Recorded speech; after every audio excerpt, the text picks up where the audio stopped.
2/3 of Americans are at risk to experience blackout. You could be one of them, sitting in the dark and cold for hours, for days, maybe even weeks. Are you ready to protect your family? You could be with Patriot Power Solar Generator 2000X. Folks say this new solar generator from 4 Patriots is worth its weight in gold. Why? Because this generator has double the capacity and is expandable so you can run the big appliances like your fridge even longer.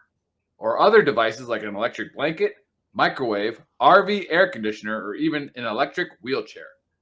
You also get 12 outlets, including 4 AC outlets, so you can power more devices at once, and 2 USB-C outlets, which can charge your phone 20 times faster than a regular plug. Best of all, this new solar generator is fume-free, safe to use inside, and never needs gas, ever. Over 150,000 Americans trust Patriot Power generators. Go to 4patriots.com/VTTGW to get your solar generator now. You'll even get a solar panel included free.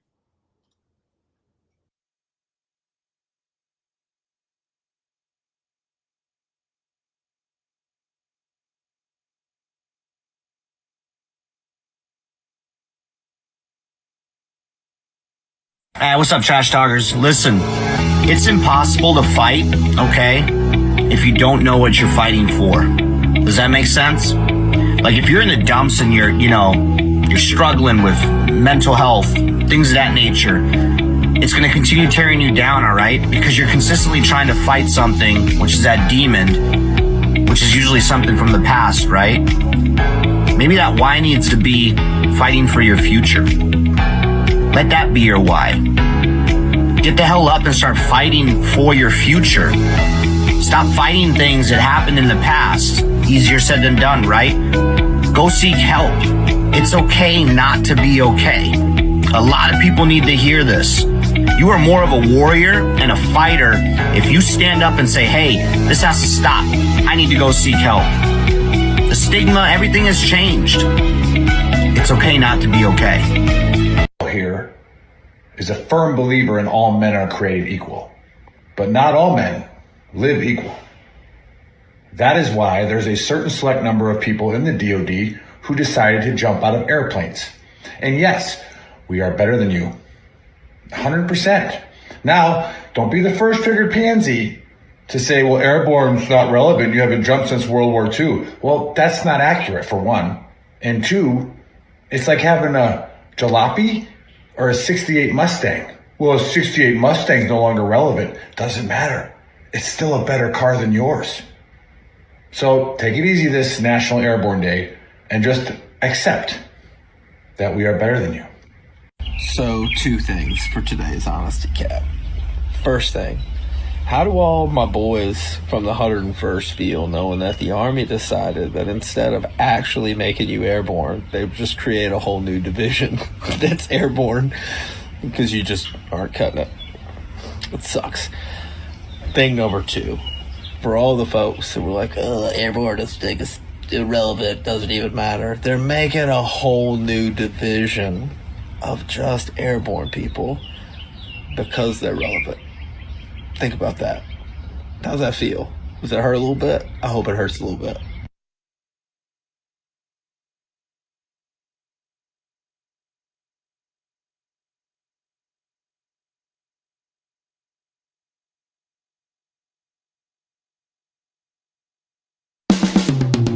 This is the Veteran Trash Talk Hour, hosted by Nick, Dave, and Buddy. Real warriors making fun of other real warriors. Try to not get triggered.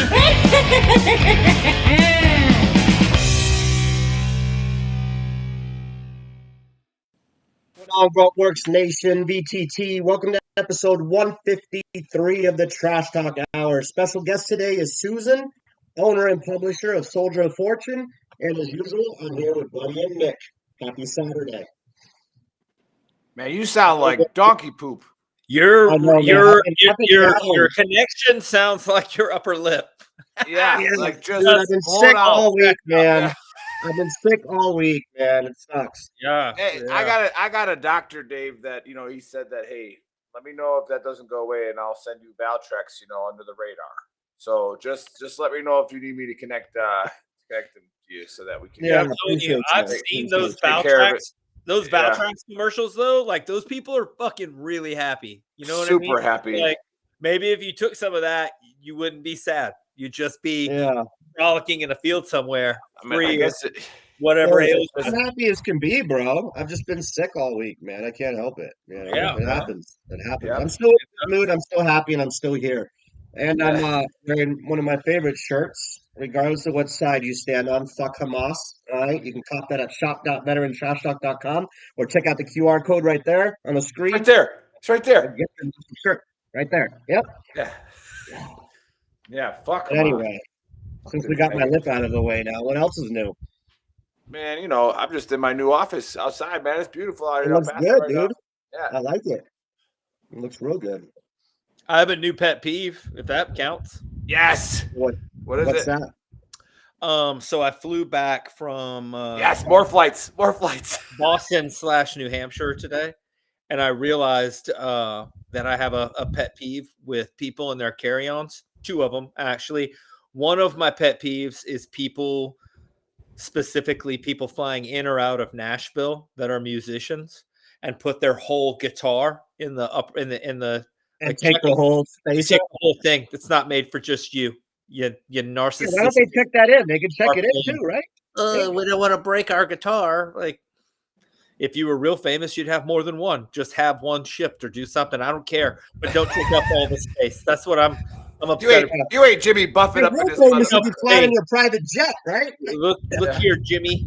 We don't. That's not what we want. Anyway, that is the one that I've had that one for a while. It always makes me mad. The one that I realized is really a pet peeve of mine is people that like walk onto the plane. They know they're sitting in 22E, but they get to like 16 and they put their carry-on case up there. That's not yours. That's 16s. That's not 22s. Oh, that's rude. There. Yeah, that's Back bad. there, 22. Don't put yours there. Don't do that. That's wrong. You're a jerk. It's a good. And I heard that was a good way. More specifically, people that don't put it above theirs, they'll even get to like the lady that was sitting in the row with me, got there. There was room in ours. She turned around and put it in the other side so that when she got up, she could pull it out that way.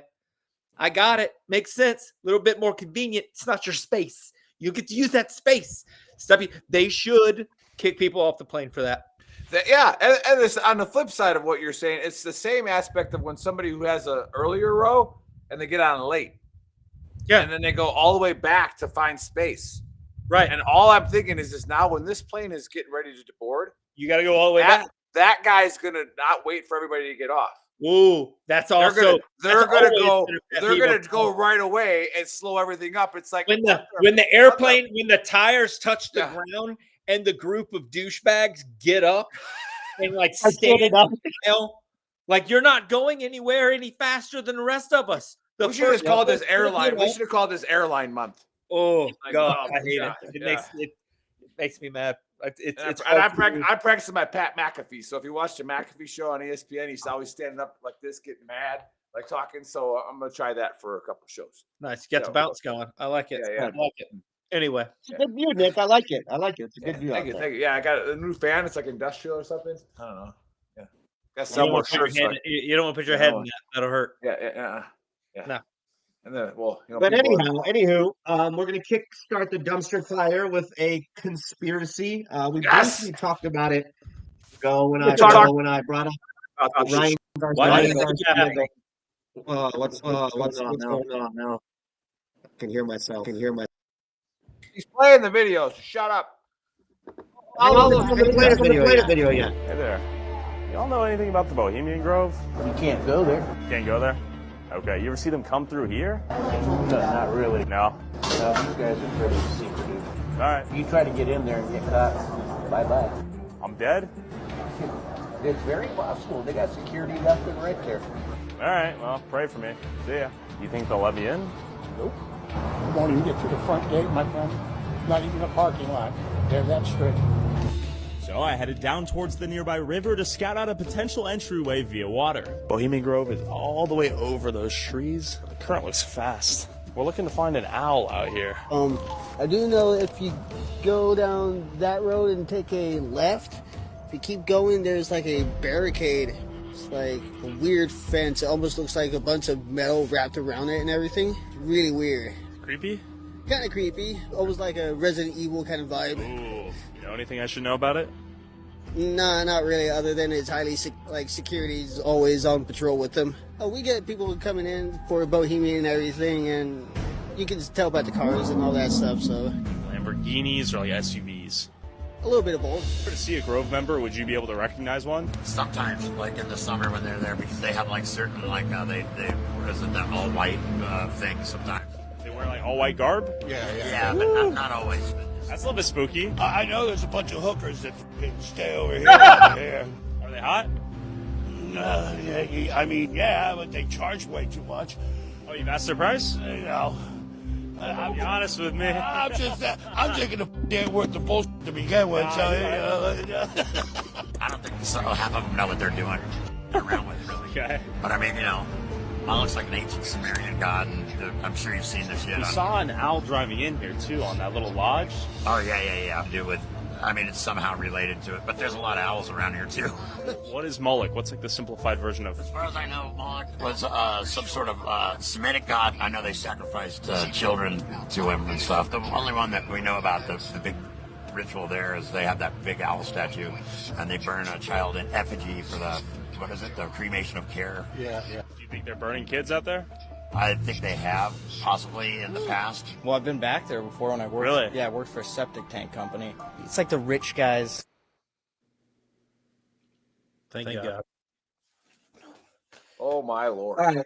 God, that's over. So this is a 9-piece segment. Basically, it was after Ryan Garcia, when Ryan Garcia started claiming stuff about the Bohemian Grove. I mean, everybody who lives in California or in the area can tell you about it. And then he just went and interviewed a bunch of locals and asked them about it. But some of the things that have come out about the Bohemian Grove is that all the presidents have been there, right?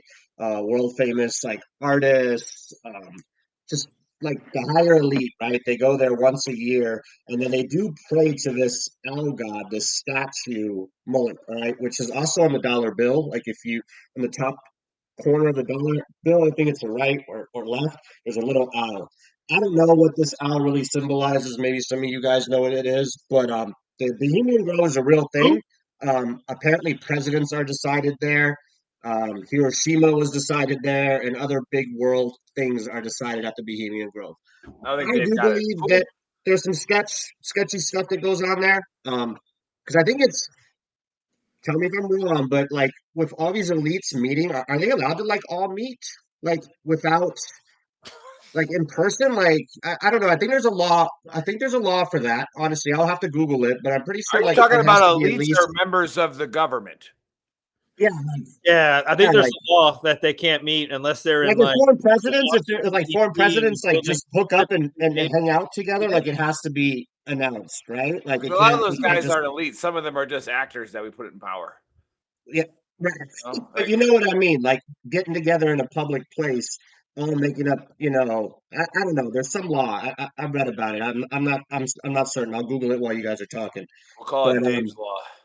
I feel like Yeah, that's well, a very oh yeah, look, there's the owl. and stuff. the owl. Awesome. Is that Yeah, the owl?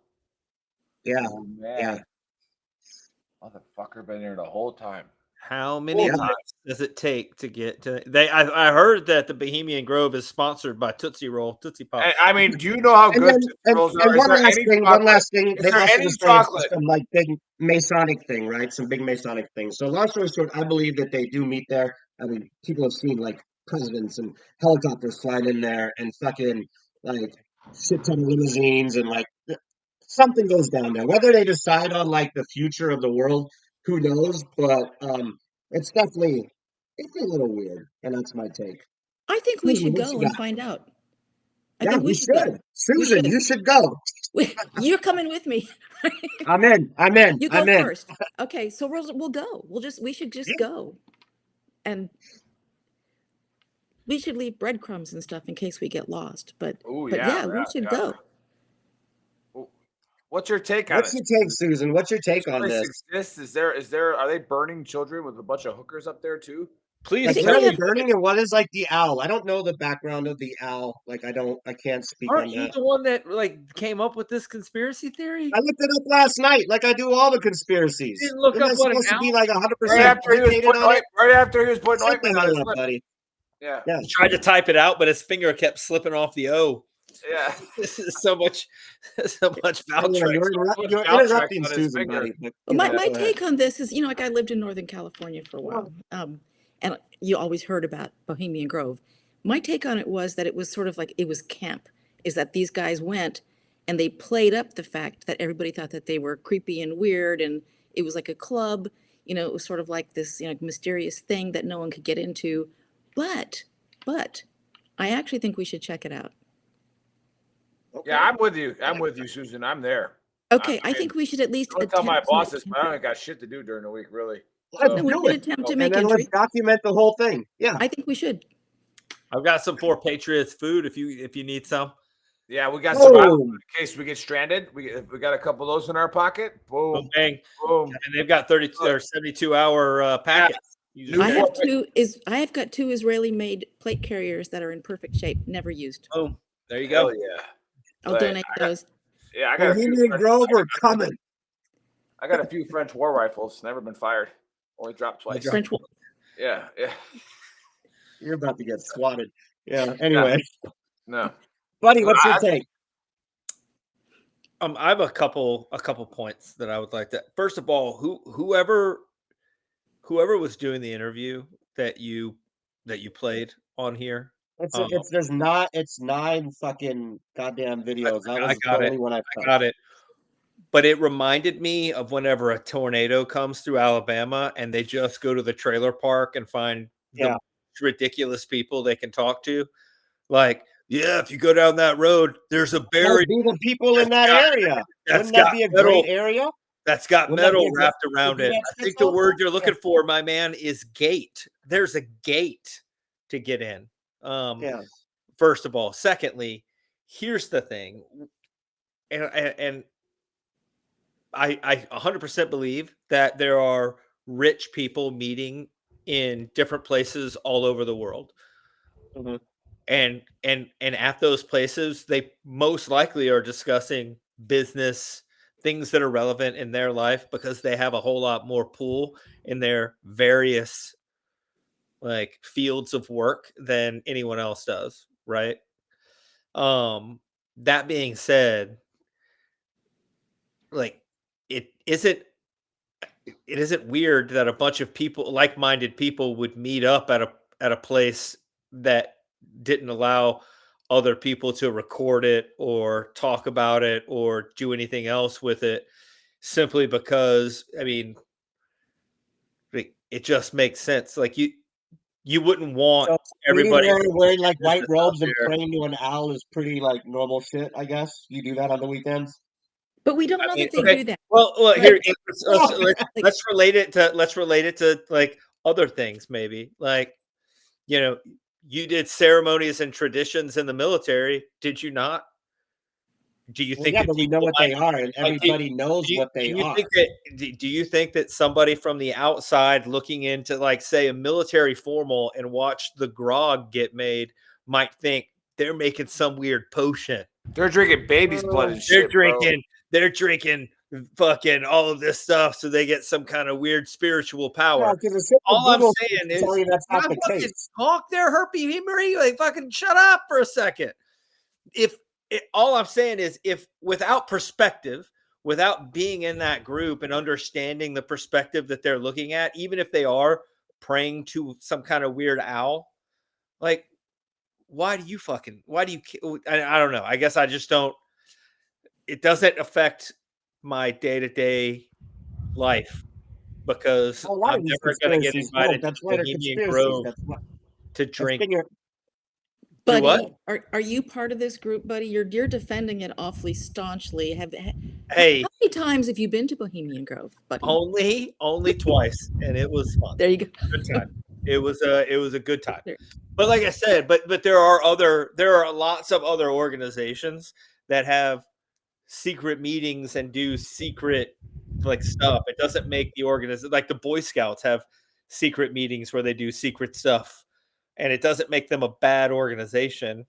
It just means they have secret meetings and do secret stuff so that they have a fraternity. Any fraternity does the same kind of creepy shit. You know what I mean? This is just a fraternity of really rich older people. I think it's kind of like Skull and Bones at Yale. You know, there's a whole lot of Yeah. theories about what That's Skull right. and Bones Bush was actually part of is. Skull and Bones, right? Bush, Obama, right? Bush, Yeah. all those, the elite who went through Yale. But there has been this mystique about Bohemian Grove for decades.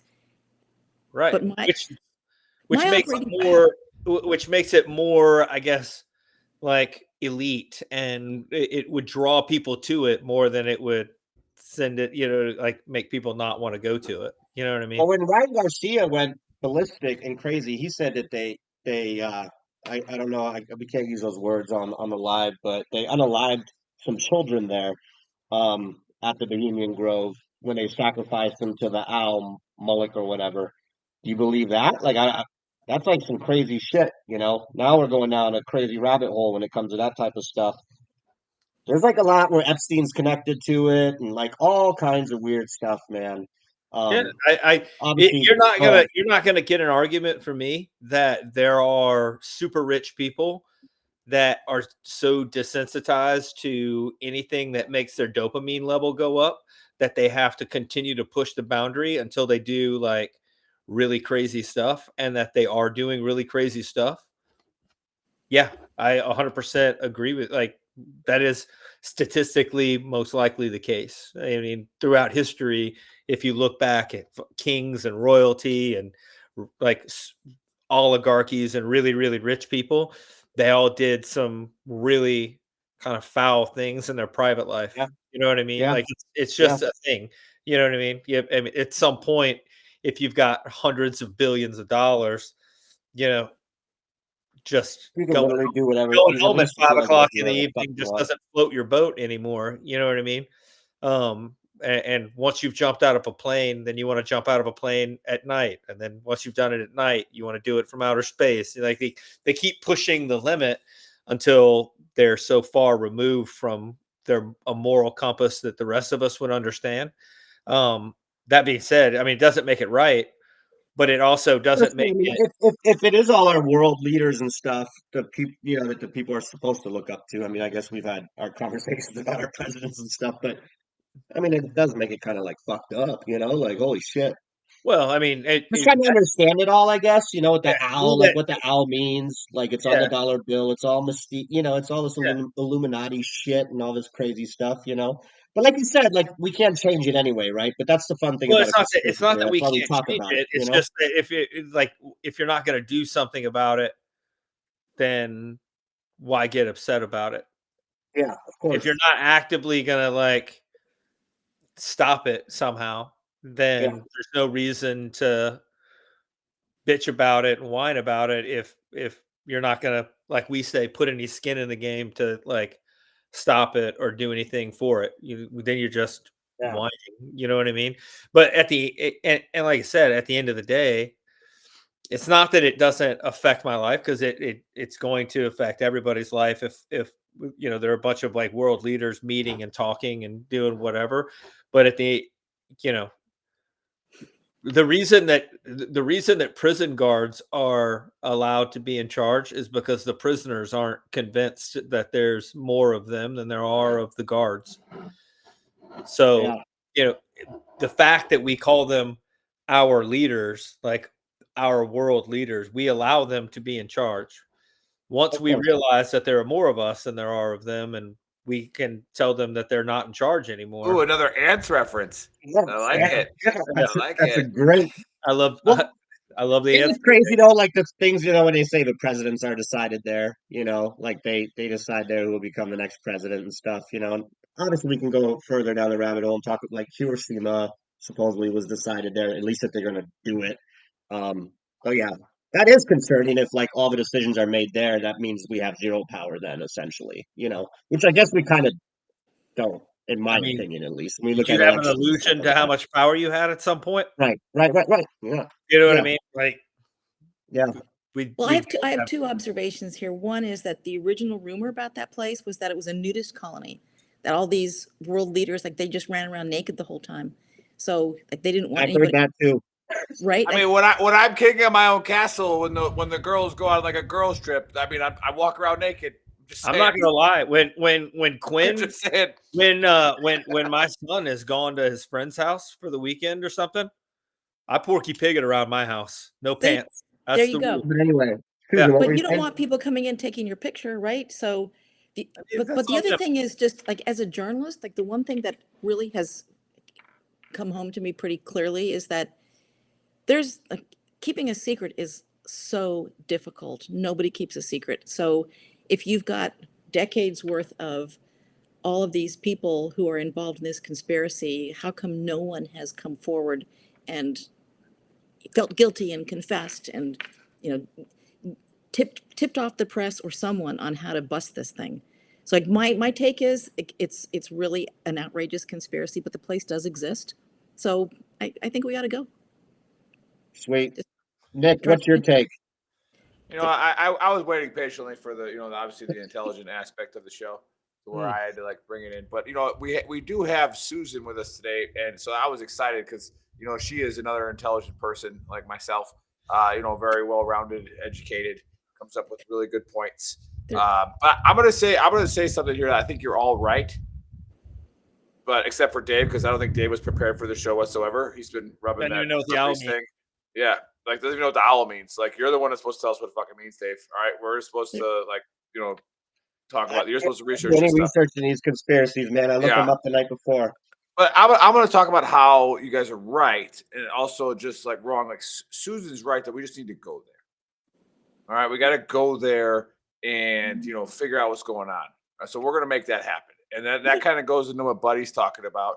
How there's no skin in the game, right? Why are you upset about this place? You're one of those. Are you one of those MAGA people? Which, no offense if you are, right? One of those MAGA people that are like, oh my God, everybody's abducting kids. How many kids have you saved last year? All right. How many kids did you go on the warpath to help? All right. I'm guessing not a lot. I'm guessing probably none. All right. We know the people that do. All right. Especially like, Ace from Bulletproof Podcast is watching. She's part of the game. She's got skin in it, right? She's doing it. But here's where we have a problem with addressing this Bohemian Grove is we're looking at it through the lens as if these are the elites, right? Not the politicians. I'm talking about the elites, who run this world. There is no limit to where they think they don't have power, right? So you think they care if what they do gets leaked? Because what's going to happen to them? So that's why I think this place 100% exists, right? We need to go there and check it out. I think we do. Because one, I mean, it's not because of the hooker comment. Not that, but I'm keeping one plate carrier for myself. But all I'm saying is if you Google it, you can do the overview, the reviews. If you want to review the Bohemian Grove, you can. It's got a Yelp review. It's got pictures, stock photos. I'm sure you're allowed to go in there when there's not a ceremony going on. You can actually go and check out the owl and stuff. Like I said, they're going to put it right in front of your face. Yeah, that's what makes like me burning all the time. Look at if anybody's still questioning the Epstein list and the Epstein trial and all this stuff, like they literally threw it right out in our face and we're like, we don't care what you think. Yeah, we were all on that island. There's the list. What are you going to do about it? Yeah, there's a whole list. Also, the guy that ran it, we're just going to fucking kill him. Cool. And then this goes back to what you were saying, buddy. The ants don't care. No. All right. The majority of people, and it's been proven in all the elections in the last 20, 30, 40 years, they just don't care. All right. They want their own little piece of pie. All right. They want, maybe their piece of pie is different than what you want for your piece of pie. But as long as they're somewhat happy and content, ants ain't going to care. No. Not at all. The fact is that the funny thing is that, we're like, especially in the United States. Hold on. Triggered by a guest. This will lead into the Book of Burl. All All right, by a commentary. All right, Okay. Ben Johnson says, "How many Busch Lights deep are you?" First of all, it's 10th Mountain Vodka. Okay, not Busch Lights. We are sponsored by 10th Mountain Whiskey, so get on our level, homie. Boom. Get on it. There you go. Check It's 'em up out. there now. There it is. Boom. See The that funny there? thing is, like, Mountain.com, type in VTT and get a discount. Discount especially VTT. Jesus, especially in the United States, like we know about like millionaires and a few billionaires, like the super famous billionaires and this, that, and the other. But throughout the world, there are people that have tens and hundreds of billions of dollars that on the street you would never know who they are Trillions. because they're not famous. Like the people that are like riding around on these like super duper mega yachts, you would never know them. Like celebrities and rappers and actors rent yachts.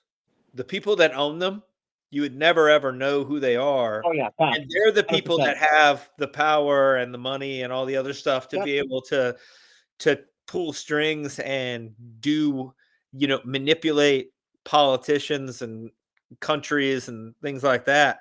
So, to think that, I wouldn't even be worried that politicians are meeting at different places. It's the people, it's the oligarchs that have billions and billions With and the money, the dollars in investors, yeah, of investment. course. That those are the people that you The have to 1%. The 1%. Oh, less than the they're not the 1%. 1%. They're more like Less the than 1%. Yeah. Dave, you're about to be in the 1% with that Jasmine. You know what I'm saying? So like you're not these are the 0.001%. Yeah. Yeah. Yeah. But go, Susan. What? I just got a text from Hoot. There you go. Yeah, who's He been on this was show he before? said, What do you say? Boom. "Yep, Group. I was a fifth Yep. group baby." So the other conspiracy, we'll cover that. Maybe book- we'll bring Hoop back on, and we can talk about, if he's allowed to. We'll talk about how Fifth Group owns the world. I mean, Buddy's in trouble now. Buddy's in trouble now. Nobody said we All right, didn't. so- Nobody said we owned it. They just said we. Okay, can you read this? But Da, da, da, What does it say? it's backwards. It's backwards. Okay, so you Bohemian typing people right now. You might want. Yeah. He says, signed in immediately after the SFQC in Feb '82. So there we go. Nice. There you go. No big deal. No big deal, Hoot. I was 1 year old at the time. Not a big Okay. deal. But no, yeah. Hey, those of you who don't know who Norman Hooten is, he was a guy he's an actor, played in a movie called Black Hawk Down. You were sure to look. But no, he actually is the guy named Hooten. Now it's just a boring pharmacist. Ugh. Yeah. Now he's just a boring pharmacist who taught himself how to fly his own tobacco in. And he sells bourbon. Yeah. And so those of you who don't know Norman Hooten, go to hootenandyoung.com. All right. They have a really, really, really good whiskey and a good cigar selection. So go to hootenandyoung.com and go do that. It was a great guest on our show. We were in San Diego when he was a guest. Yeah. So that was a good time. Quite a show.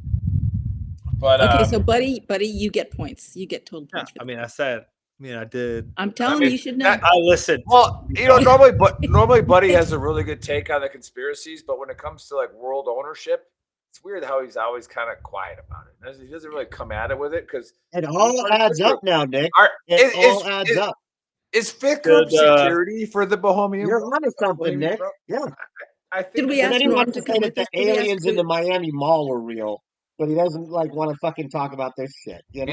Yeah. It's coming together, buddy. It's coming together. Yeah. You guys might want to watch your words. Yeah. You might want to put some respect on it. We actually got permission from Hoot a long time ago for that shirt right there. This is my safety. So go ahead and scan that and grab that one. So he allowed us to do that. That was very nice of him.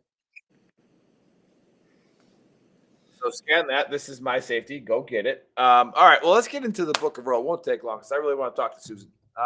At first, I was going to talk about the same thing I always talk about in March for the last 2 years is, Women's History Month.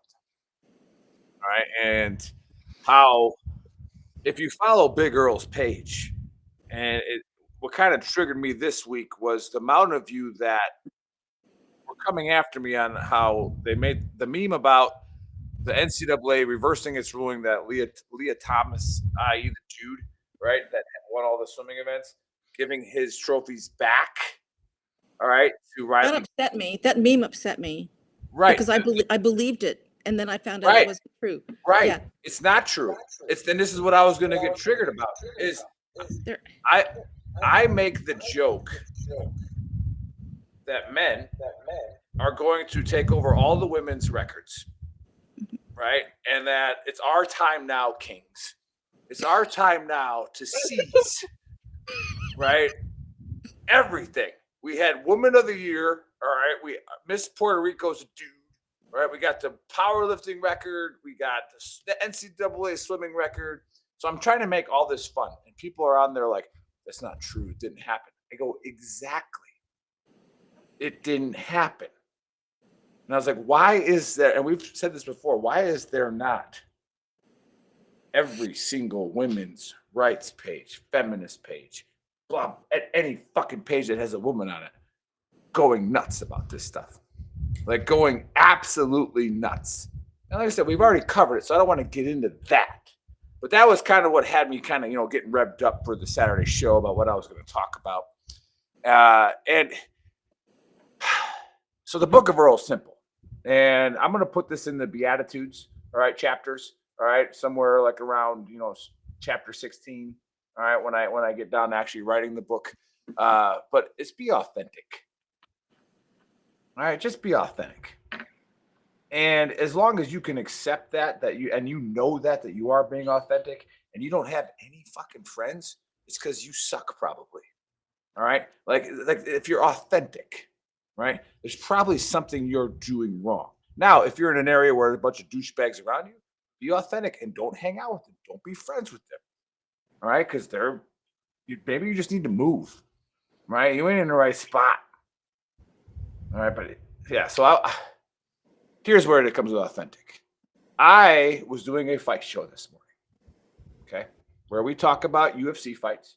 We talk about who's going to win, right? And what we do on this show, and I always make it a point during the fight show to explain to others that we promote veteran-owned businesses, veteran-owned causes, anything that helps veterans out or active duty. We promote you for free.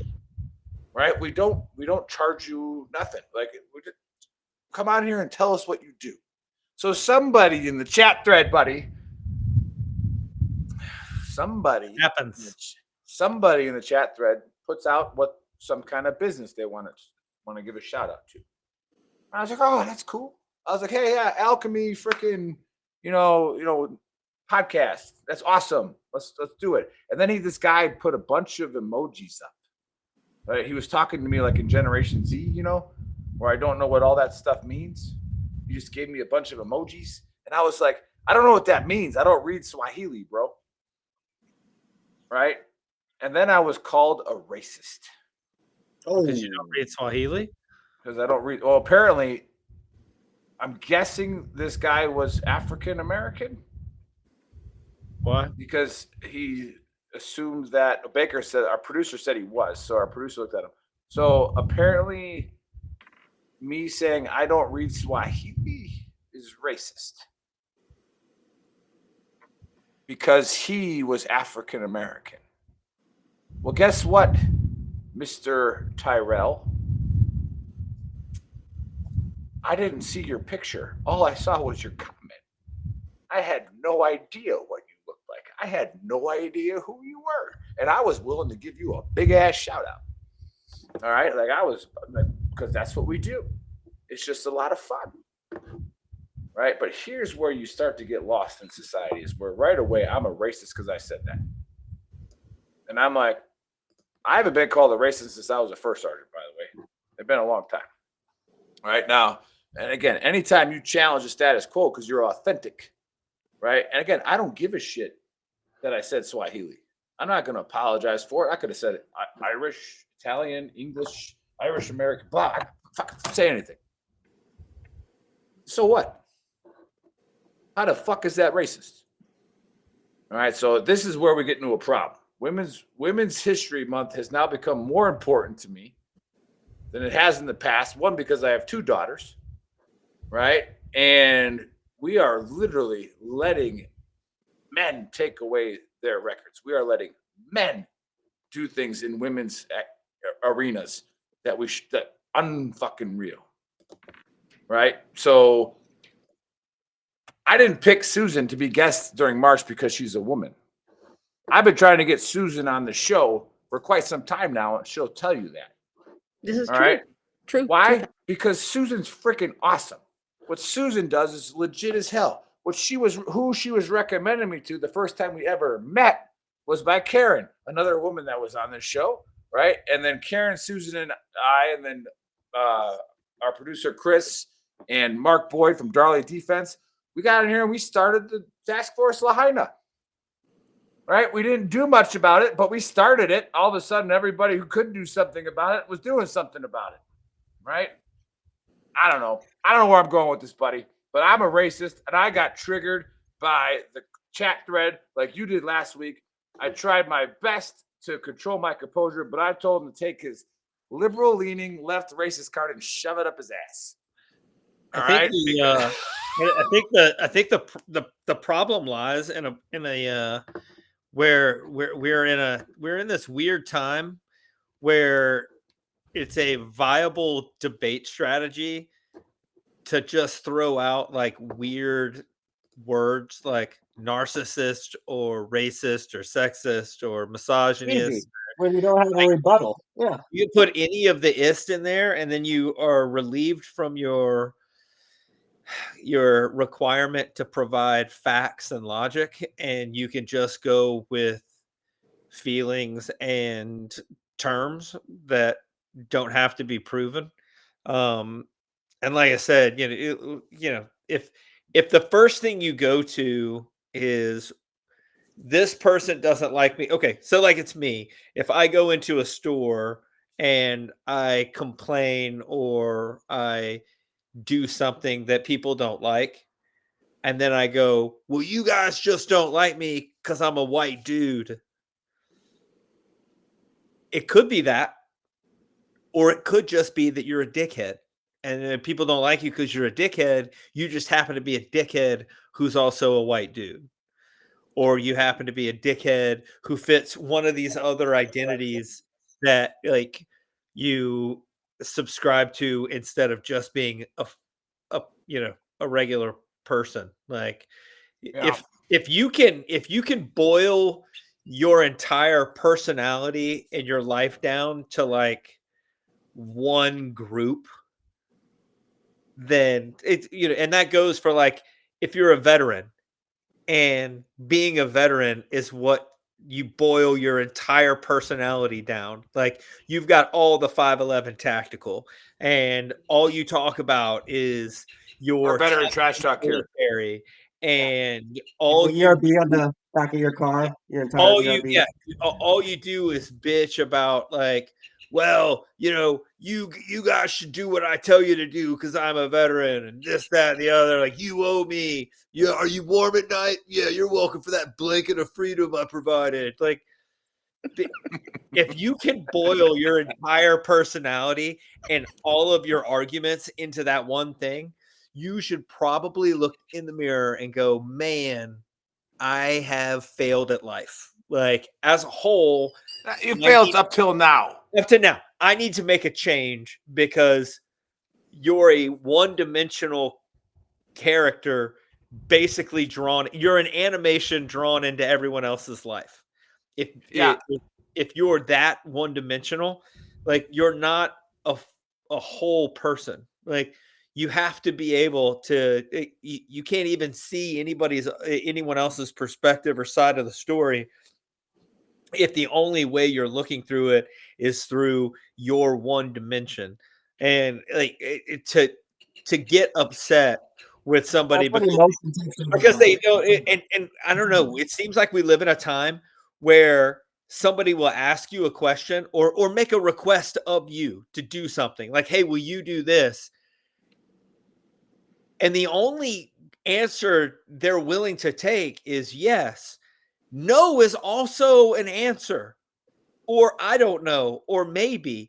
But if you don't agree with them and do exactly what they want, then they attack you because you had the audacity to have your own opinion or want to do your own thing instead of do what they want. And then they go with well, you must be a narcissistic, racist, bigoted douchebag from Alabama. And you're like, okay, like, I mean, if that's what you feel, great. Yeah. But And it's so not true.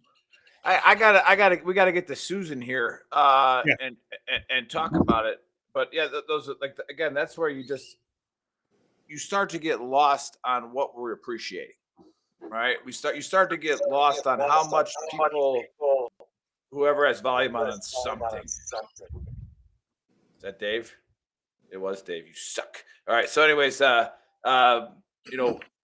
we try to look at what women have accomplished, and our moderators and our hosts that are women, like i.e. VTT's OE254 Cable and VTT's Pacific Tita, they told me one time a couple years ago that it's important for Women's History Month because it's important to bring out what women have done, right? It's important during any history month to bring out what they have done because, yes, you have to be honest, they were the most recently prejudiced people, right, in America, right? We're women, okay, and then especially like Black women or minority women, right? They had the hardest hill recently, okay. So it is important to bring forward what they have accomplished, right, and so that we can celebrate it, right? Where are you right now to stop men from taking away what you've done?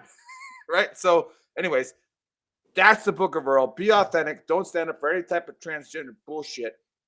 And now, when I turn it over to Susan here, all right, Susan is a rock star. Okay, Susan has brought a magazine that I used to love as a kid. Right, partially part of the reason why I didn't know what a soldier was, but I was going to do it. Right, is Soldier of Fortune magazine. All right, going there and uncovering what's going on around the world, how the forces are being impacted, and having that investigative journalism background. Oh, and do we have to say it? Susan's a woman. Okay, phenomenal. But guess what, Susan? This is going to be the segue to the dumpster fire. Welcome to it. Right, you were in Northern Ireland, correct? Well, as a child. Correct. Right. Yeah. All right. Yeah, yeah. Let's talk about that.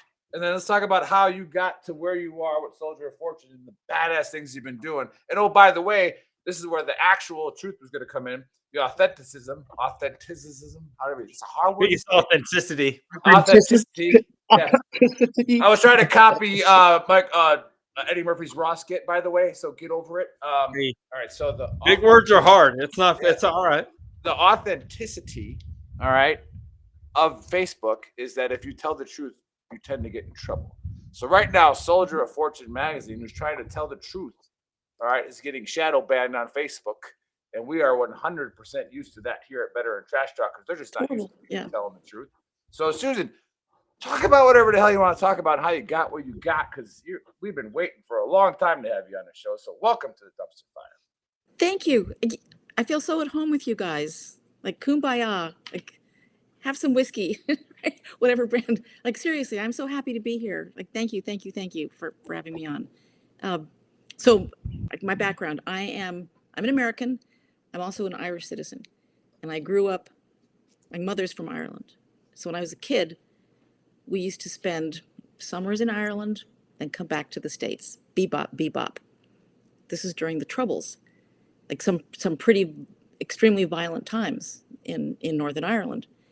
So I was exposed to, like, even though we stayed in the South, a lot of the people that I knew were very involved with those events. So they would go up north, do their thing, come back down, plot, plan. So I was exposed to that as a child, as a young kid. And then when I was older, we moved to Dublin, was there for, I'm sure you've all heard of Bloody Sunday. when big event in Northern Ireland that it resonates to this day. And I was not there on scene for Bloody Sunday, but I was there a couple days later when the British Embassy was burned in Dublin, which was a really intense event. Like, I was a young kid, I was banned from doing anything connected with the Provos or with the Troubles, but I snuck out, climbed to the top of the lamppost.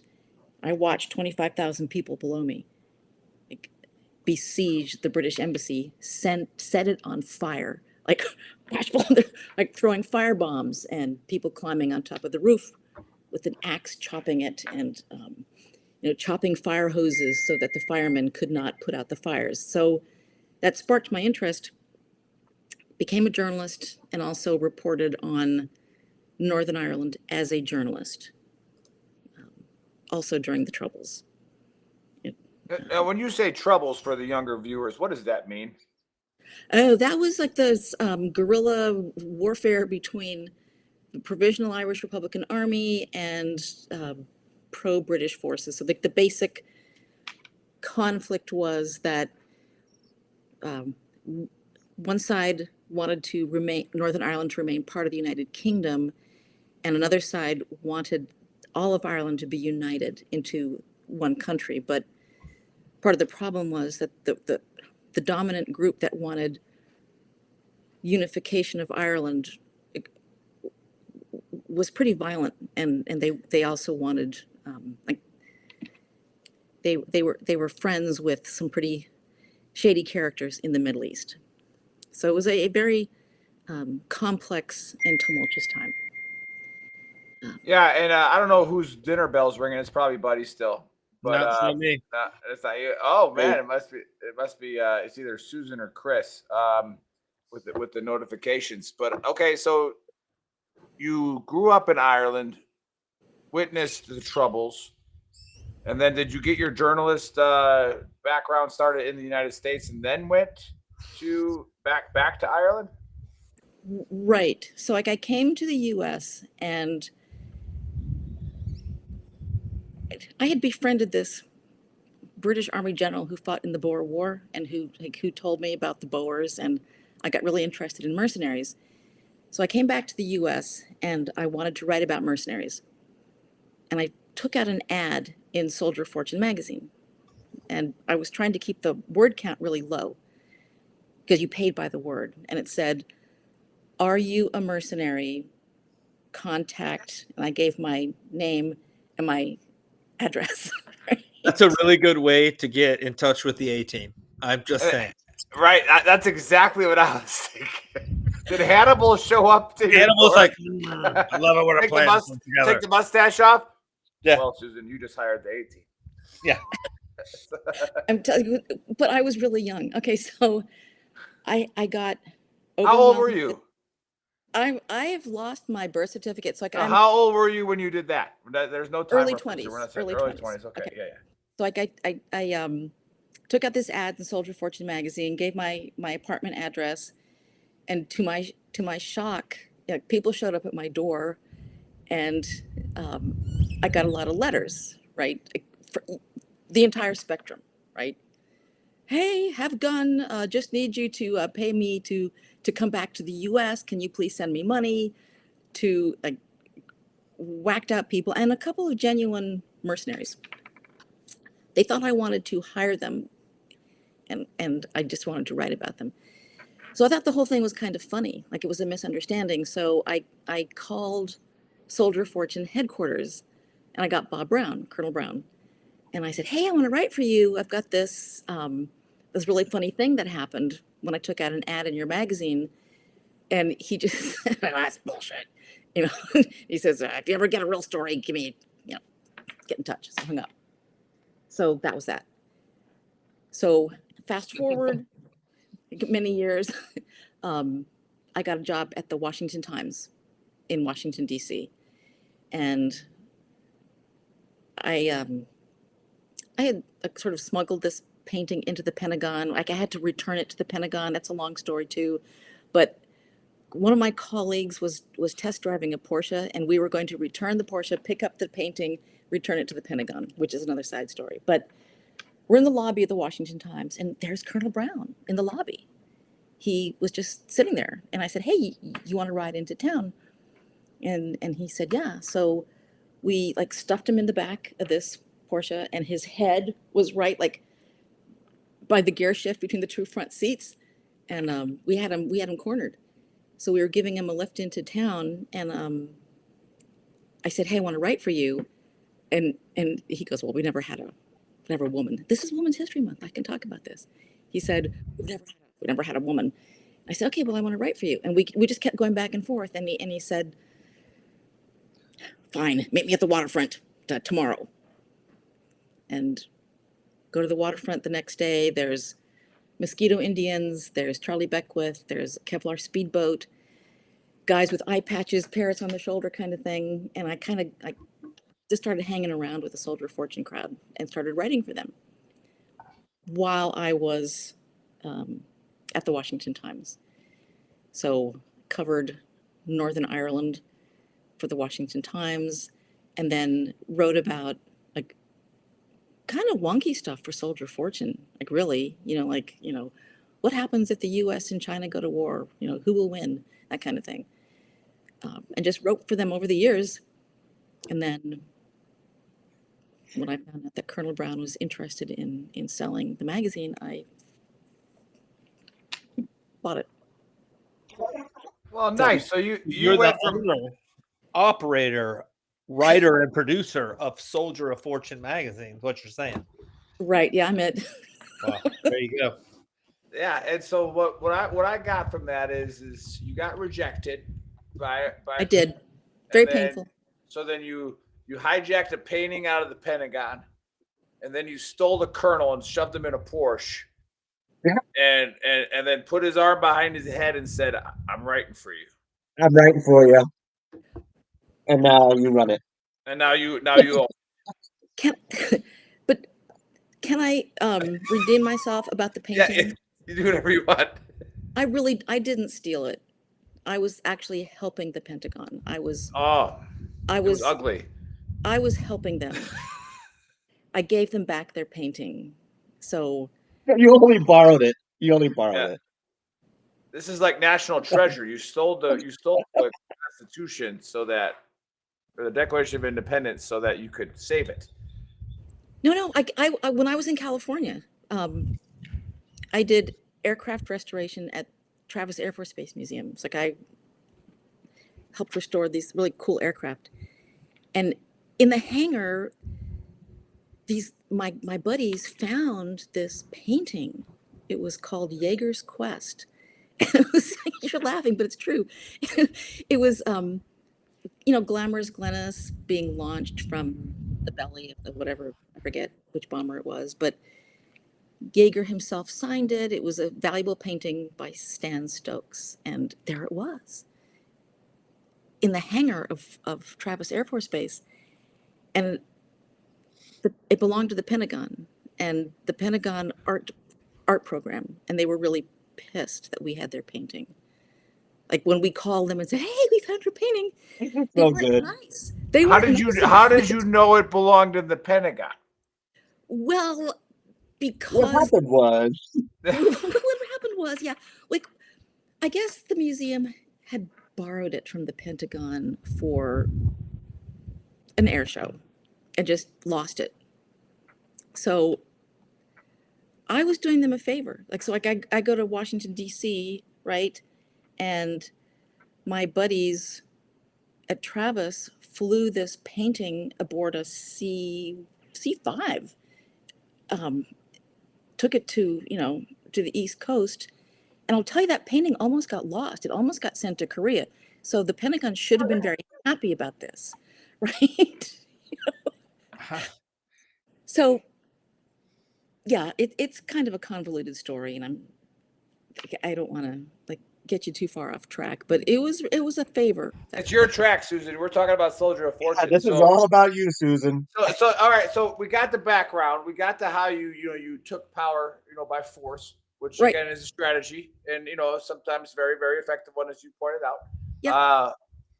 So talk about where that where that went from there then, and then once you started like reporting, what are some of the things that you've seen, that you've done, the connections that you made, just anything that comes to mind that is like, hey, this Also, turned out to be. Are you guys still offering the reward for a piece of North Korea's flag? Just wondering, asking for a friend, asking totally. Yes, but the reward has changed. It is now merch. It is Soldier of Fortune gear. So $1 million worth of Soldier of Fortune gear. well, That's a lot of gear. It depends on what we price it at. Exactly. Right. Exactly. This is a $500,000 $1 million shirt right here. Right. Like, so see, that's an IOU. Yeah. Hang on to that one. Yeah. So. Well, I don't think you have to worry about paying that reward anytime soon, but just wondering, just in case. Well, if your friend comes up with the flag, have your friend get in touch, and he's probably a fifth group guy. Isn't it just a piece of the flag? You just have to have a piece.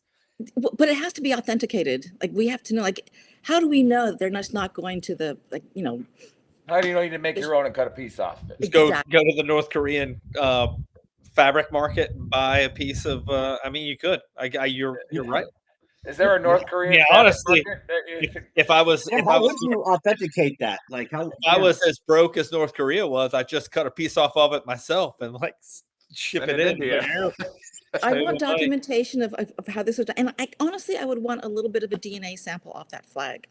Like, there would have to be some kind of North Korean DNA. Like Kim Jong-un's actual blood. Dip it in his spit. Something like that. Yeah. You say, hey, can you chew this for a little bit? Yeah. Yeah, that makes getting that reward that much harder. Like, you gotta not only get the piece of the flag, but also get close enough to him to dip some spit. That's but think how gratifying that would be. True. I guess. Right? You can do it, buddy. You just have to get in touch with Dennis Rodman. I bet Dennis Rodman could get it. Yeah, Robin's got a flag for sure. Yeah. Oh, for sure. 100%. Yeah. Hey, Susan, so give us something recently that Soldier of Fortune's worked on, either a good thing, a bad thing.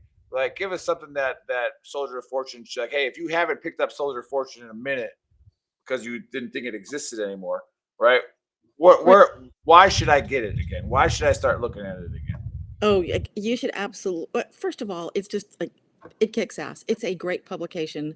It's on the web, so you don't even have to go scouting to your Barnes and Noble or whatever, asking, hey, do you have Soldier of Fortune? You can just call it up, softmag.com. And there it is, like, all the stories. So the cool, actually, in all honesty, like, we're joking around a lot, but the thing that I'm really probably the proudest of is that I started this section called the Fire Pit. And the Fire Pit is open to readers to tell their stories. And it's turned into like a literary magazine. Like, the stuff that the guys are sending me, and women can send stuff too, but they literally have not. They just haven't sent it. Can I dress up like a girl and send it to you? Because I'm all about that as the big girl. Like, can I send it in as Nicole and take like the winning women's prize? Only if you tie it to your military service. It has to have a military theme to it. Boom.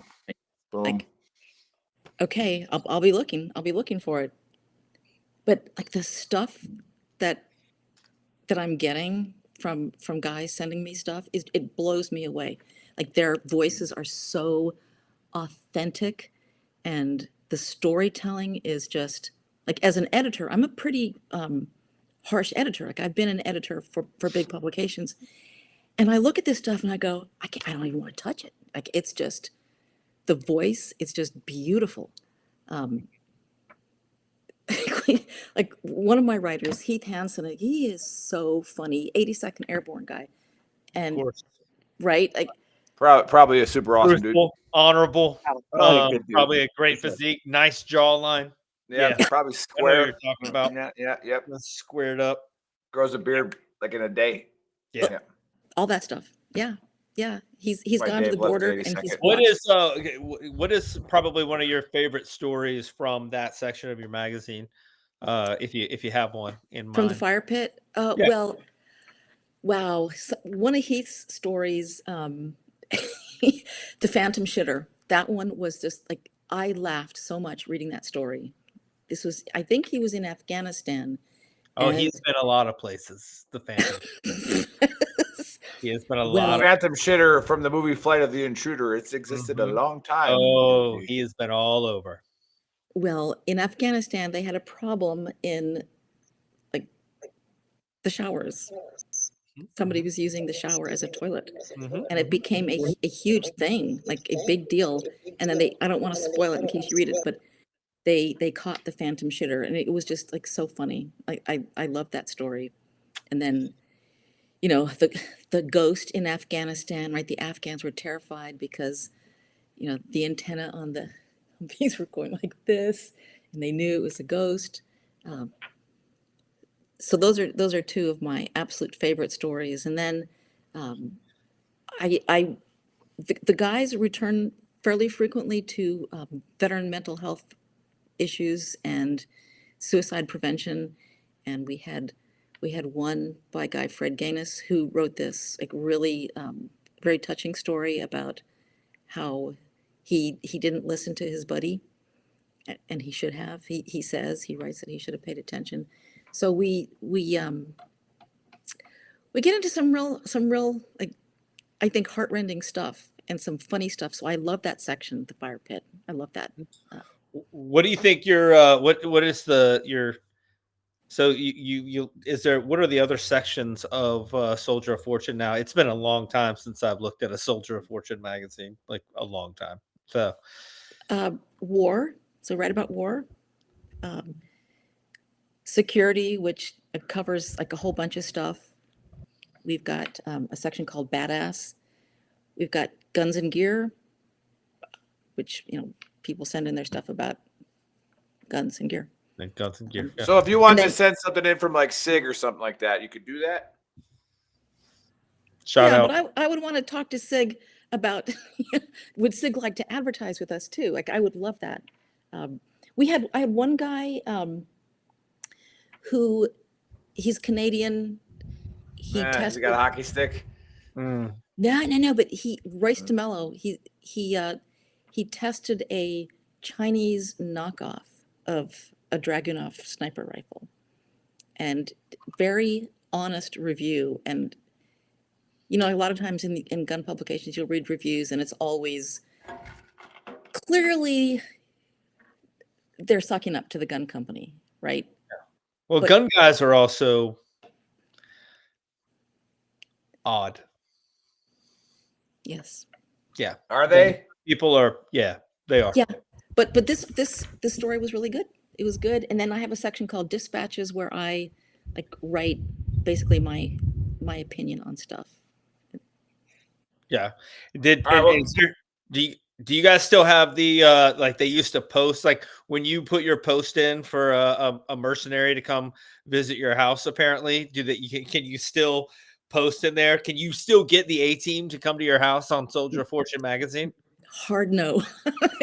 What? Absolutely not. So how you got started, you took it away. What You're about like, that's why she did it. Ain't nobody overthrowing this regime like I overthrew the last one. Yeah, Not exactly. happening. Correct. Not happening. Yeah. Correct. So you can't like crack open or log on to Soldier of Fortune and go to the I need a job shooting people section? Not anymore. Nope, that's gone. But you know what? I get a lot of requests from people wanting to do that work. Like in fact, I even started a section on the goofy letters that I get. But one guy, yeah, like a bunch of guys, like they say, you know, can you help me get a job as a mercenary? I get one case. I've never done this before, and I haven't served, but I would be really good. You know, I would think that the the biggest red flag for that entire thing would be somebody that sent you a letter or a message and was like, "Do you think you could get me a job as a mercenary? Do you mean security, my man? Like you mean a private security, executive security, some sort of?" I don't think there are many mercenary jobs out there anymore. Gun for hire. Like You need someone to disappear. I'm your guy. Yeah. You know, can I get a job as a hitman? I watched all 5 John Wicks and pretty ready. Pretty ready. I've watched all the John Wick movies multiple times. I'm a champ at soft air. Me and my buddies, we have soft air But I'm wars. just saying. Yeah, dude, I'll get right on that. I'll get sure I can hook you I've up. got a pistol, a shotgun, and a rifle. So to say I'm ready means I'm pretty much ready. Hot take, Susan, because again, for those of you watching and those, because then we'll have people download this and listen to the audio on Spotify and all that good stuff. Soldier of Fortune magazine, you just explained about 5 or 6 different topics that are on the website now, right? So it's no more paperback. How they go there and read. Tell us a hot takes. What's new? What's something that we're going to see coming out soon? Like, i.e., maybe something on this terrorist attack in Moscow. What does Soldier of Fortune do with that? I've got something up there today that I posted last night. I've got a couple of theories on that attack, but I haven't put them in writing yet. But you'll see more stuff on the border. I went to the border and haven't published about it yet. I wrote a little bit about it. But what border did you go to? In Texas, southern Texas. What I did was you didn't come to El Paso? Oh shit, we would have hung out. Are you there? Yeah. Are you in El Paso? No. Hell yeah, I am. Yeah, Okay, we just had a board patrol. Well, soon she's going to do an article on the Bohemian Grove, and we'll all be hanging out. So yeah, we'll go. Yeah, we'll go. You'll go. No, but this was cool. Is that I went to Eagle Pass, and the National Guard guys. There's a good golf course there. Well, they can't talk to the media and stuff. But what was cool was they said, write about our legacy, like write about the Tea Patchers, write about like what we did in World War II. And they actually did some really cool, that's a really cool story. So like I wrote about, okay, hey, here's what the Tea Patchers did. This is the legacy of these guys and gals that you see right now who can't really talk to the press in Eagle Pass. So I did that. Then there's some stuff up there from Arizona where Heath Hansen, my go-to guy, he went to this place called Baby's Head Gap. Really remote place along the border of Arizona and Mexico. There's the wall, and there's a gap in the wall. And in order to spook people, the cartels nailed a baby's head doll to a fence post. Thank you for clarifying. That it was a doll. There was an odd pause in there where you said all of it, and then there was a giggle, and then the doll, and I was just like, psychopath. We have a psychopath on the show, guys. It's funny that we're saying with baby's head. Although it wouldn't surprise me if it was the other way. They went to Bohemian Grove. Yeah. No, it's like it was this doll head. Like we always talk about on the show, humor is always right around there. So anyway, he wrote about Baby's Head Gap, and we have a picture of the baby head. It's creepy. Like it's like something out of like a witch movie or something, right? Like you look at this thing, oh, I'm not going near that. But he watched like cartel gun battles right on the other side of the fence. So we wrote about that. Are you sending like does Soldier of Fortune are they sending writers like to like Gaza or Israel or Ukraine or any of those, like to cover any of that stuff, or are you just kind of getting word from people that are like have been on the ground or whatever? Security. And you have very reliable sources. Yeah. Obviously we're not going to say, but you have extremely reliable ones. Yeah. Had a guy in Ukraine. He's back now. And then another guy trying to get him into Israel, but I'm kind of like, I'm a mother, right? So like I worry about safety. Like I get kind of motherly with my writers in that sense. So I didn't want the guy who wanted to go, I wanted him to be embedded with the IDF. And the reason for that is that if you're as under the laws of international law, if a reporter is captured while on an embed, they're technically considered a prisoner of war. So that doesn't matter to Hamas. They could care less. Ain't no such thing today, boy. But the thing is, like, it puts pressure on the home government to advocate for the reporter. So, like, if let's say this guy goes and he's abetted and he's captured, Hamas could care less about him being a POW, but the U.S. government would have to advocate for him. Now, whether they would be effective or not, I don't know, but I just wanted that protection. Yeah. And I only want him to go in areas that were covered by the Iron Dome. Just, again, protective mom stuff. So still working on that. I think you're trying to protect your legacy and making sure that guy or girl, whoever goes over there, doesn't just take a soldier of fortune. They come over with this badass story from Hamas, and you're like, "Hey, kill this guy. He's way too good." Yeah, but that's messing with I'm in you. Florida. We got access to alligators, right? So I got the moat, I got the alligators set up, all protected. Well, if you watch the new Roadhouse, there's crocodiles there. So, not sure if you guys have seen the new Roadhouse movie yet. Pretty legit. Yeah, seen it Conor yet. McGregor. Kinda He have is not great in watched it that. yet. He is great in that movie. Yeah. So hard question. Mm-hmm. Soldier of Fortune magazine, of course, has its own reputation, right? That preceded you buying it. And it was kind of like the guy in the woods with the M16 and the aluminum hat, kind of like that's what people thought about the reader of how are you bringing it, like, I guess, kind of bringing it up to date, modernizing it, and kind of changing that reputation to being more of a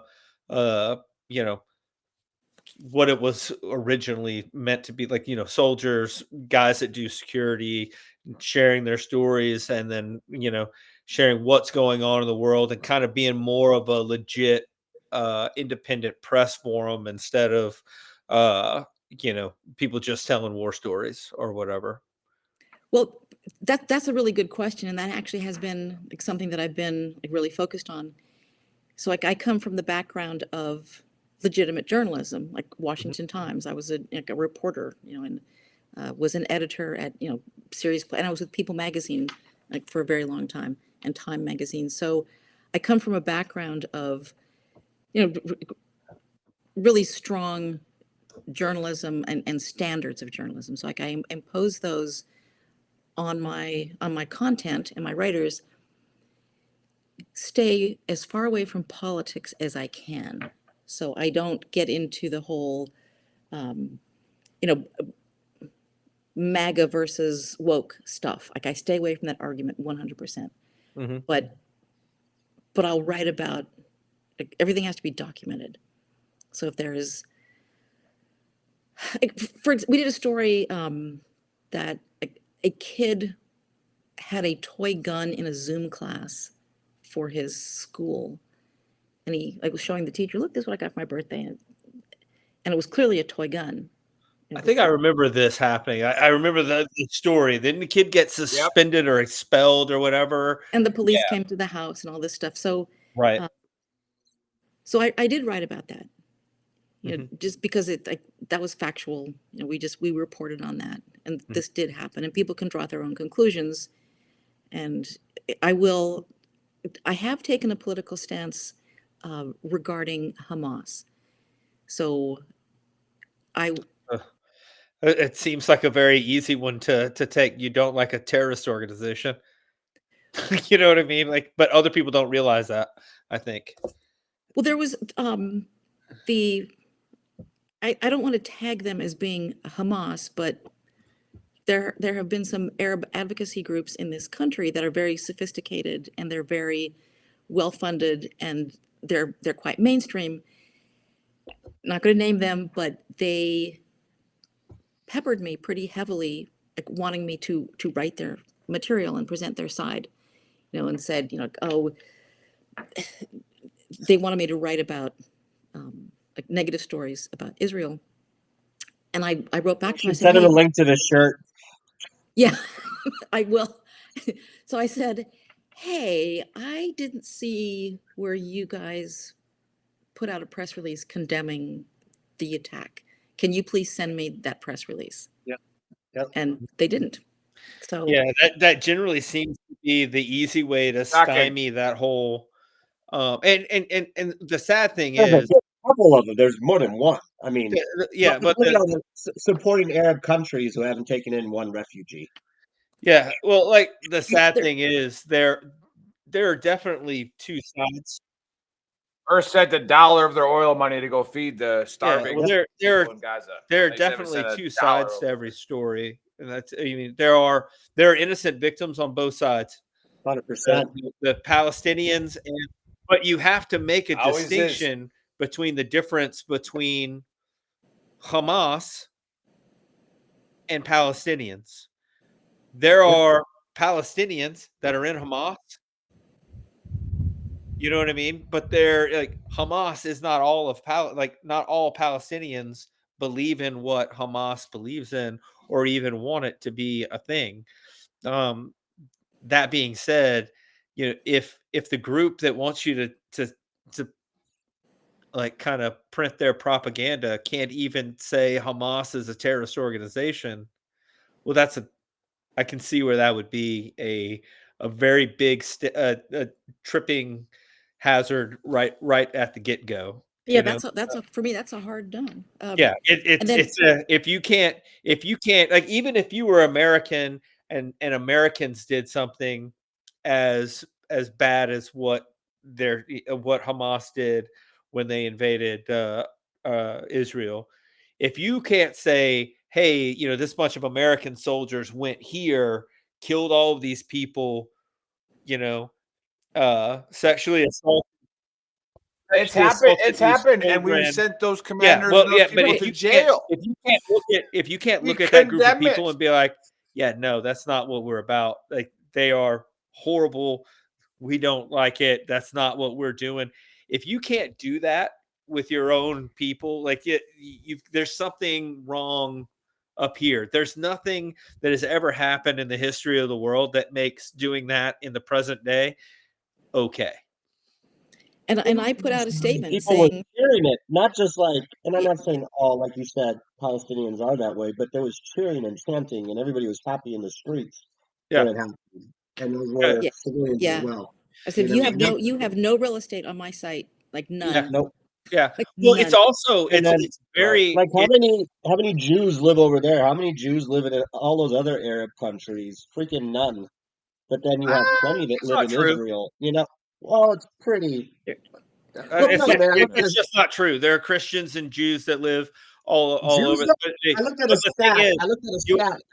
All right, we're starting to get into a holy war here. The point that I was going to make is that it's like, to understand the amount of hate that area of the world, like most Americans can't understand.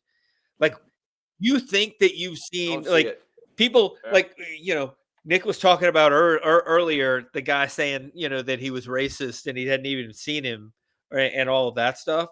But like most people in the United States born after 1970 have not witnessed racism. You go to the Middle East and talk about some Jewish people, and you will witness actual real life hatred and racism. Well, you get it in New York City too, against the there are people who have experienced racism, but like Buddy's point is, there like pretty much you haven't. You've read about it, you've seen movies about it. You know, but could I? I wanted to answer the rest of Buddy's question. Is like, go ahead, yeah, one of the absolutely. other things I've done is like. Oh, there was a question. You asked, like, what are you doing to make Soldier of Fortune like legit? Yeah. So, right. Kept talking. Wasn't me. I brought on a board of directors who I don't know if you've seen the site, but I've got a meet Team SOF. I brought on a bunch of board of directors, 5 of them, who I am really proud of. I've known these guys for a while and I trust them. And they're big names. So one of them is Eric Prince, whose name you'll probably recognize. Norm Hooten is another one of my board members. Rick Prado, who I'm sure you'll know his name as well.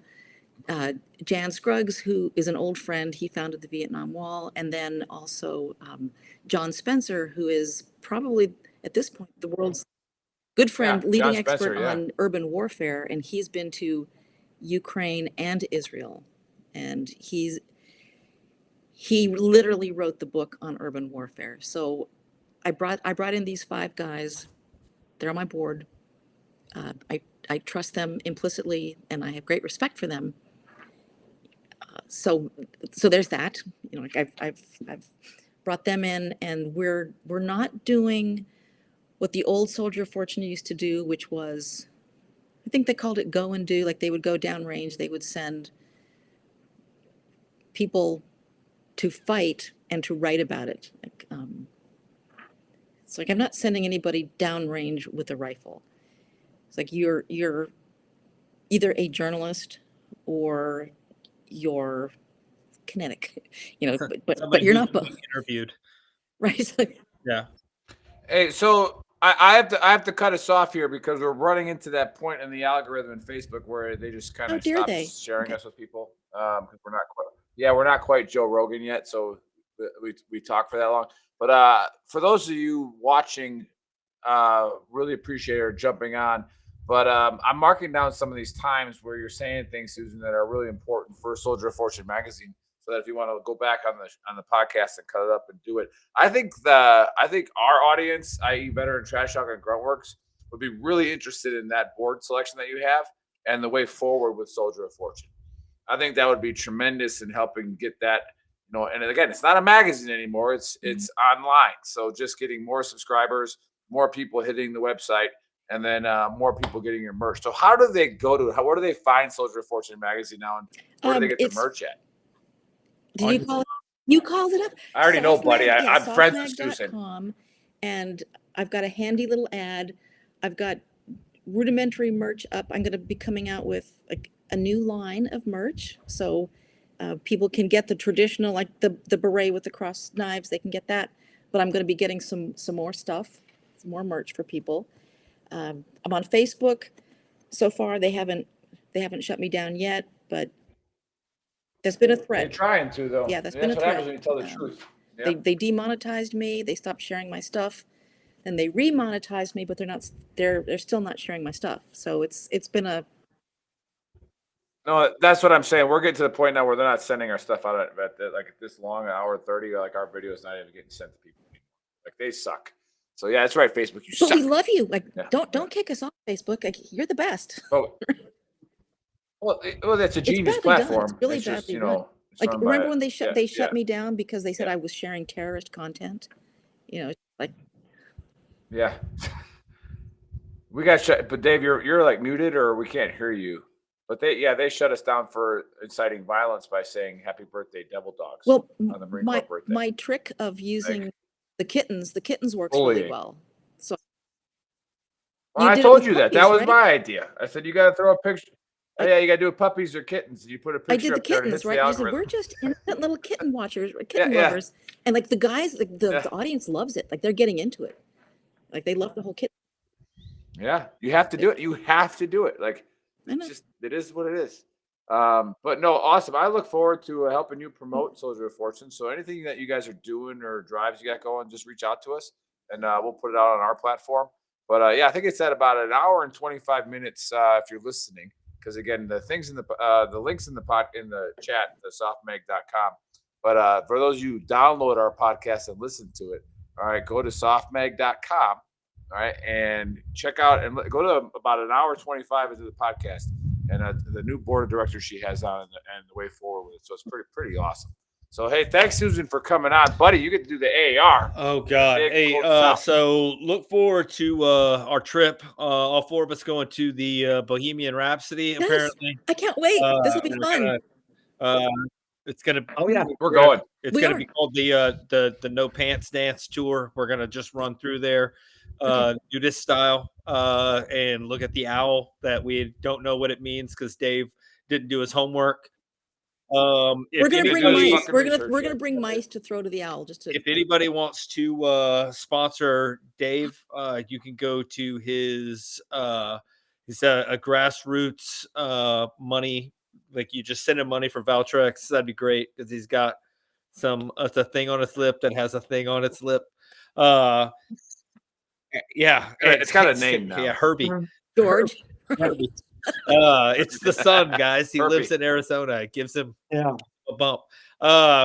Anyway, and then go to Soldier of Fortune magazine. I was actually just going through the one on my phone and kind of looking at all the stories. It's got all the board members that Susan was just talking about. But it's just Soldier of Fortune. What soldieroffortune.com, I think Susan's what Softmag. Softmag. Sorry. Softmag. That sounds like something I used to hide underneath my mattress. So there you go. Right? Just go to Softmag. Don't spell it incorrectly, or go to a different website, and that's not good. So go to softmag.com and check out Soldier of Fortune magazine. It's not your grandpappy's Soldier of Fortune magazine. I was actually just kind of scrolling through the story of the guy that was talking about the ranger that was talking about missing war. So there's stuff that while you're in the military or even out of the military or doing whatever, you can still relate to. So check it out. And thanks, Susan, for being on the show. It was awesome to have you. Great to talk to you. And that's the AAR. It was great being here. Thank you so much. Thank you. Susan, final words. You got anything else? I just want to say I love what you guys do. Anything I can do to help you guys or partner with you, give a shout. I will, I guess I shouldn't say pimp you out, but I will help.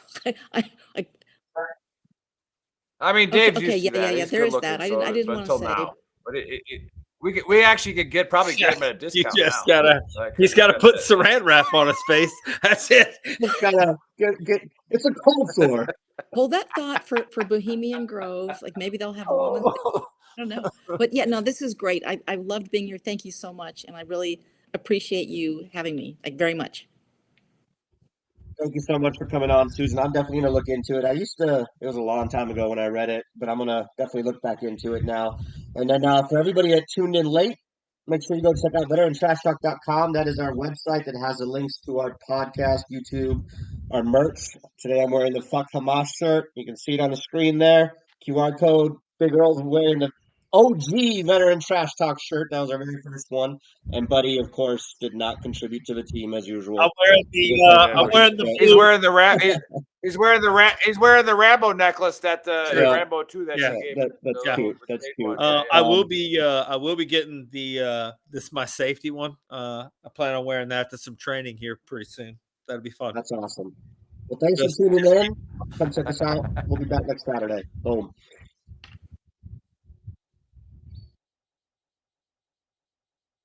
This is a food warning.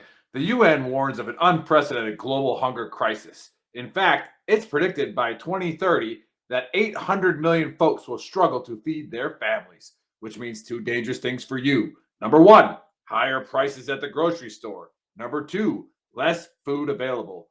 And when panic strikes, it will be chaos, making it even harder to get the food your family needs to survive.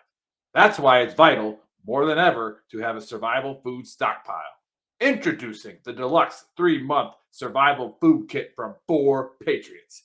It has 688 servings of meals for breakfast, lunch, and dinner, with delicious recipes like pancakes, mac and cheese, Aztec chili, and potato soup. They've even got spaghetti and lasagna. This isn't your typical survival food, and over 200,000 smart Americans agree. This is survival food that actually tastes good. But best of all, it's designed to last up to 25 years. You can stash it away and be confident that when a disaster strikes, you and your family will be ready. Go to 4patriots.com/VTT to get the deluxe 3-month survival food kit and the peace of mind you deserve.